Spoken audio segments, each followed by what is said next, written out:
ዳግም ጦርነት አንፈልግም በሚል በአዲስ አበባ ግዙፍ ሰላማዊ ሰልፍ ሊጠራ ነው ተባለም።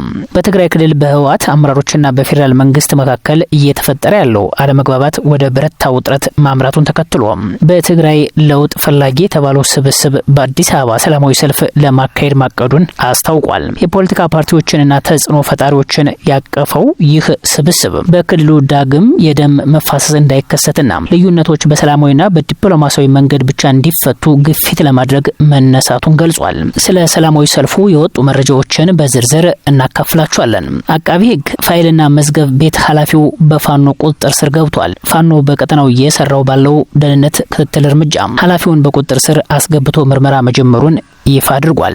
ኮሎኔል ደመቀ ዘውዱ ስለ ፌዴሬሽን ምክር ቤት ውሳኔ ምላሽ ሰጥተዋል። በፌዴሬሽን ምክር ቤቱን ውሳኔ ታሪካዊ እርምጃ ሲል ኮሎኔል ደመቀ ዘውዱ የሚመራው ኮሚቴ አቋሙን ይፋ አድርጓል። በአንጻሩ የትግራይ ኃይሎች በወልቃይት ጉዳይ የፌዴራል መንግስት ላይ ቀይ መስመራችን አልፏል በሚል የተቀናጀ ተቃውሞ ከማሰማት አልፈው እርምጃ እንደሚወስዱ እየዛቱ ናቸው።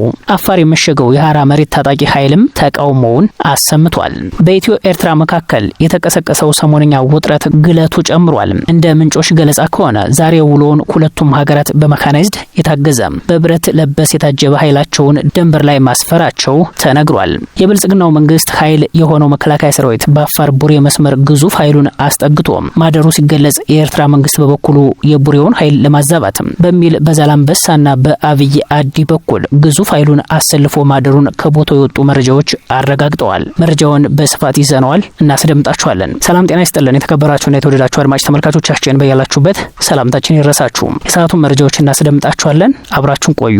ወደ ዝርዝር ዘገባዎቹ አለፍን።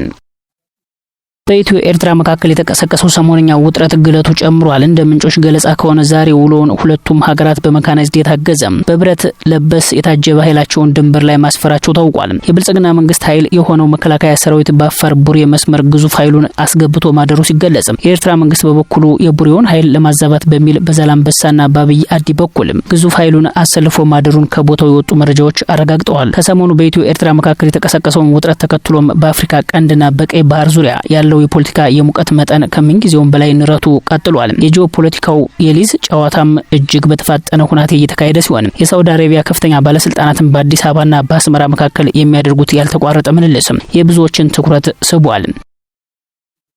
ዳግም ጦርነት አንፈልግም በሚል በአዲስ አበባ ግዙፍ ሰላማዊ ሰልፍ ሊጠራ ነው ተባለ። በትግራይ ክልል በህወሓት አመራሮችና በፌደራል መንግስት መካከል እየተፈጠረ ያለው አለመግባባት ወደ በረታ ውጥረት ማምራቱን ተከትሎ በትግራይ ለውጥ ፈላጊ የተባለው ስብስብ በአዲስ አበባ ሰላማዊ ሰልፍ ለማካሄድ ማቀዱን አስታውቋል። የፖለቲካ ፓርቲዎችና ተጽዕኖ ፈጣሪዎችን ያቀፈው ይህ ስብስብ በክልሉ ዳግም የደም መፋሰስ እንዳይከሰትና ልዩነቶች በሰላማዊ በዲፕሎማሲያዊ መንገድ ብቻ እንዲፈቱ ግፊት ለማድረግ መነሳቱን ገልጿል።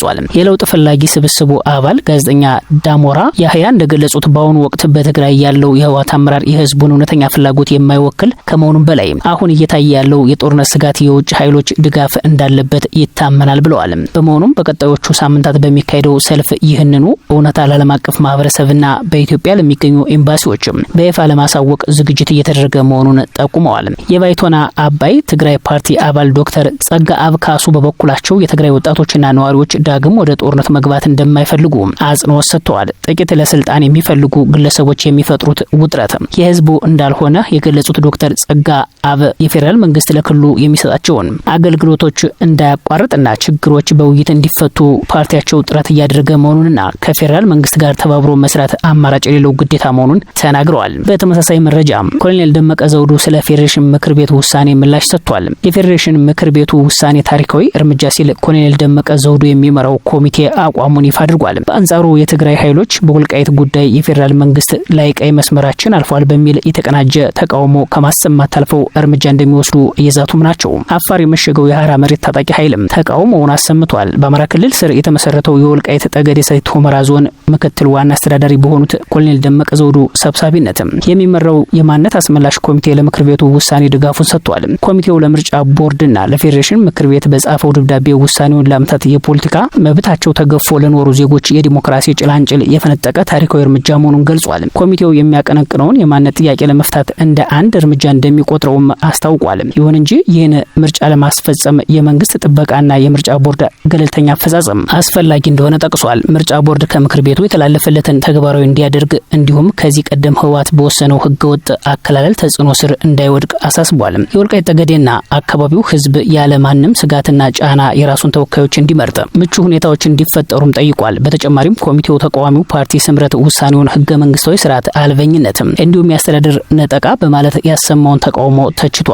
ስምረት እውነተኛውን እና ፍትሐዊውን የወልቃይት ጠገዴ ህዝብ ጥያቄ ለመደፍጠጥ እና ለማፈን ሞክሯል ሲልም ተቃውሟል። በተመሳሳይ ከትግራይ ኃይሎች ተነጥለው በወጡ ወታደራዊ አዛዦች የሚመራው የትግራይ ሰላም ኃይል የተባለው ታጣቂ ቡድንም ውሳኔውን አጥብቆ እንደሚቃወም በወጣው መግለጫ ላይ አስታውቋል። የታጣቂ ቡድኑ ወታደራዊ ምክር ቤት ያወጣው ይህ መግለጫ እንድንታገል ምክንያት ከሆኑን ወሳኝና ከምንም በላይ ቦታ የምንሰጠው ጉዳያችን አንዱ የተጋሩ ህልውና ነው ብሏል። የህልውና ጉዳይ ያለ ርስት ባለቤትነትና ሉዓላዊ የግዛት አንድነት በፍጹም ሊረጋገጥ አይችልም የሚል እምነት እንዳለው አክሏል። ቡድኑ የትግራይ ርስትና ሉዓላዊ ህገ መንግስታዊ ግዛቶች ሲል በጠራቸው በእነዚህ አካባቢዎች ላይ ውሳኔ የተላለፈው የተጋሩ ውክልና በሌለው የፌዴሬሽን ምክር ቤት ነው ሲልም በመግለጫው ላይ አስፍሯል። ይህ ውሳኔ ህገ መንግስቱንና የፕሪቶሪያውን ውል በመጣስ ፌዴሬሽኑንም ሆነ ቀጠናውን ወደ ፍጹም አደጋ እንደሚያስገባው አስገንዝቧል። ይህንን በመገንዘብ በአፋጣኝ እርምት ከማድረግ ባሻገር ህገ መንግስቱንና የፕሪቶሪያውን ውል የጣሰ ውሳኔ ያሳለፉ አካላትን የፌዴራል መንግስት በህግ እንዲጠየቁ እንዲያደርግ ጠይቋል። የሉዓላዊ ግዛታዊ አንድነት ጉዳይ ቀይ መስመር መሆኑን የገለጸው ቡድኑ ተጋሩ የትም ብንሆን በህልውናችንና በርስታችን ፍጹም ልዩነት ሊኖረን አይገባም ብሏል። በህወሓት ዘመነ ስልጣን በኃይል ተወስዶ በ2013 ዓ.ም በተከፈተው ጦርነት ወደ ነባር ርስቱ የተመለሰው የወሰን ጉዳይ አሁንም ሌላ ጦርነት እንደሚያመጣ ቢያመላክትም ማህበረሰቡ በአማራ ክልል ስር መታቀፉን መፈለጉና ነባር ርስቱን ለማረጋገጥ መጠየቁ ተገቢነት ያለው እንደሆነ የሚዘነጋ አይደለም። ወሎ ራያ አማራ ማንነትና ወሰን አስመላሽ ኮሚቴም የፌዴሬሽን ምክር ቤት ለኢትዮጵያ ብሔራዊ ምርጫ ቦርድ በጻፈው ደብዳቤ ክርክር የተነሳባቸው የሁመራ፣ የአዲረመጥ፣ የኮረም፣ የወፍላ፣ የጠለምትና የራያ አላማጣ ምርጫ ክልሎች ከትግራይ ክልል ውጭ ሆነው ለብቻቸው በቀጥታ ለህዝብ ተወካዮች ምክር ቤት ምርጫ እንዲደረግ ያስተላለፈውን ውሳኔ ተከትሎ የካቲት 16 2018 ዓ.ም የኢትዮጵያ ብሔራዊ ምርጫ ቦርድ ያሳለፈው ውሳኔ የህዝባችንን የዘመናት ጥያቄ ለመፍታት መንግስት የጀመረውን ጥረት አንድ እርምጃ ወደፊት የሚያራምድ በጎ ውሳኔ እንደሆነ በጽኑ እናምናለን ሲል ድጋፉን ገልጿል። የእንሳሮ ወረዳ አስተዳደር አቃቢ ህግ ፋይልና መዝገብ ቤት ኃላፊ በራስ አበበ አረጋይ ክፍለ ጦር ቁጥጥር ስር መዋሉን ክፍለ ጦሩ ገለጸ።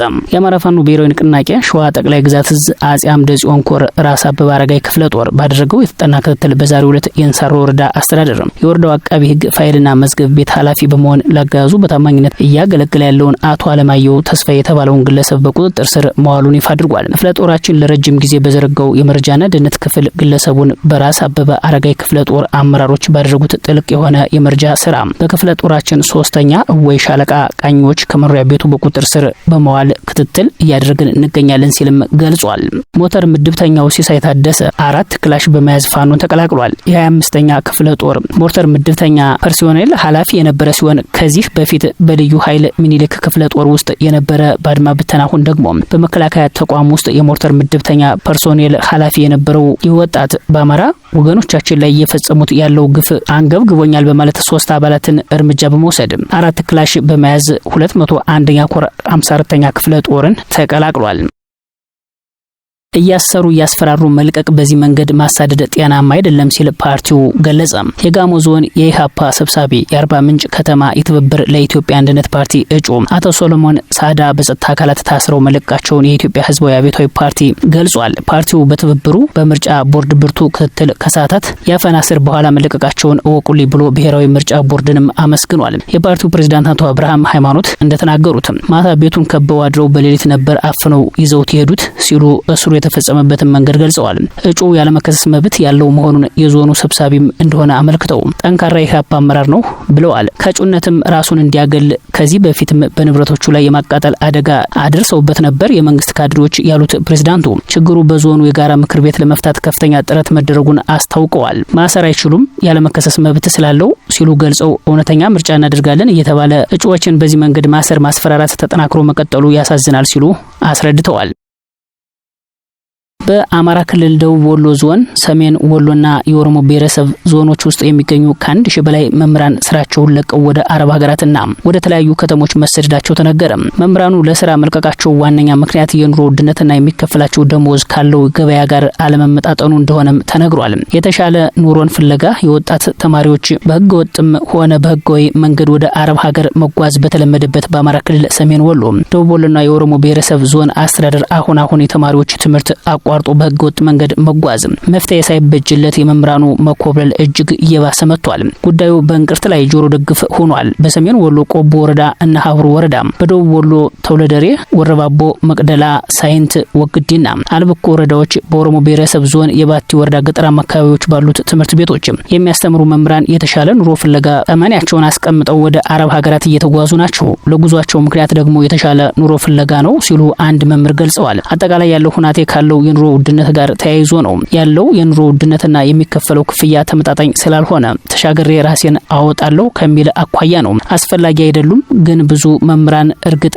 ነኝ እየሄዱ ነው ብለዋል። በተለይም በሰሜንና ደቡብ ወሎ አዋሳኝ ቆላማ አካባቢዎች ያሉ መምህራን አካባቢው ባለው ልማድ ህገወጥ የአረብ ጉዞና እድል ቀንቷቸው ስኬታማ የሆኑ ሰዎችን እየተመለከቱ የሚጓዙ መምህራን መኖራቸውን መምህሩ ተናግረዋል። ወደ አረብ ሀገር ስደት ነው፣ አብዛኛው የተሻለ ኑሮ ፍለጋ ነው።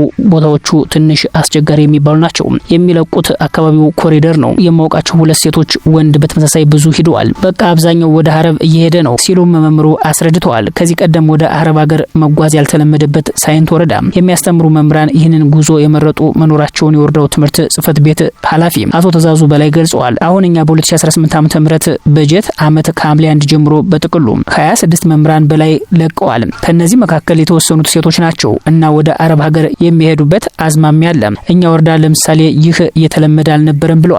አሁን ላይ በ3 ዞኖች ከ1000 በላይ መምህራን በ2018 ዓ.ም የትምህርት ዘመን ስራቸውን ለቀዋል። በምክንያትነትም ደረጃ ማሻሻል፣ ወደ ሀገሪቱ መዲና አዲስ አበባ ለተሻለ ስራ መጓዝ ቢጠቀስም በርካቶች ግን ወደ አረብ ሀገር መጓዛቸው ነው ሲሉ የደቡብ ወሎ ዞን ትምህርት መምሪያ የመምህራን ልማት ቡድን መሪ አስተባባሪው አቶ ማየ ደምሴ ተናግረዋል። ግብጽ በኢትዮጵያ የባህር በር ጥያቄ ጉዳይ አዲስ እቅድ ይዛ መውጣቷ ተሰምቷል። አል ሞኒተር የተሰኘው የመካከለኛው ምስራቅ የዜና ምንጭ የግብጽ ዲፕሎማቲክ ምንጮችን ዋቢ አድርጎ እንደዘገበው ግብጽ የኢትዮጵያን የባህር በር ጥያቄ ለመደገፍ ፍላጎት አሳይታለች ብሏል። ግብጽ ይህንን ድጋፍ የምትሰጠው የአባይ ውሃ የህዳሴ ግድብ ጉዳይ ዘላቂ እልባት የሚያገኝ ከሆነ መሆኑ ተገልጿል። ግብጽ ለረጅም ዓመታት ኢትዮጵያ የባህር በር እንዳታገኝ ስትሰራ የቆየች ቢሆንም አሁን የታየው ለውጥ በሁለቱ ሀገራት ግንኙነት ላይ አዲስ ምዕራፍ ሊከፍት እንደሚችልም ተገምቷል። ዘገባው እስካሁን በዲፕሎማቲክ ደረጃ የተሰማ እንጂ በይፋ በመንግስት የተረጋገጠ አይደለም። በሌላ በኩል የግብጽ ፕሬዝዳንት አብዱል ፈታህ አልሲሲ ወደ ሳውዲ አረቢያ ተጉዘው ከሳውዲው አልጋ ወራሽና ጠቅላይ ሚኒስትር ሙሐመድ ቢን ሰልማን ጋር መወያየታቸውን ጽህፈት ቤታቸው አስታውቋል። ሁለቱ ባለስልጣናት በጋዛ በቀጠናው ባለው ውጥረትና በሌሎችም የሁለትዮሽ ጉዳዮች ላይ መነጋገራቸው የተገለጸ ሲሆን በአልጋ ወራሹ የግል መኖሪያ ቤት በዝግ ውይይት ማድረጋቸው ተጠቅሷል። ሁለቱ ሀገራት የጋራ በሆኑ ቀጠናዊና ዓለም አቀፋዊ ጉዳዮች ዙሪያ የሚያደርጉትን ምክክርና ትብብር በማጠናከር የረጅም ጊዜ ግንኙነታቸውን ማስቀጠል በተመለከተ መነጋገራቸው ተገልጿል። ሁለቱ መሪዎች በቀጠናው ውጥረትና ግጭት እንዳይኖር ለማድረግ ሰላማዊ መፍትሄዎችን ለማምጣት የአረብ ሀገራትን ትብብር ለማጠናከርና በለውጥ ጉዳይ ጣልቃ ሳይገባ የሀገራትን ሉዓላዊነት እንዲሁም የግዛት አንድነት ለማስከበር ስምምነት ላይ መድረሳቸውን የፕሬዝዳንቱ ጽህፈት ቤት አስታውቋል። የተከበራችሁና የተወደዳችሁ አድማጭ ተመልካቾቻችን ለሰዓቱ የተዘጋጁት መረጃዎች እነዚህ ነበሩ። አብራችሁን ስለቆያችሁ ላቅ ያለ ምስጋና አለን። በያላችሁበት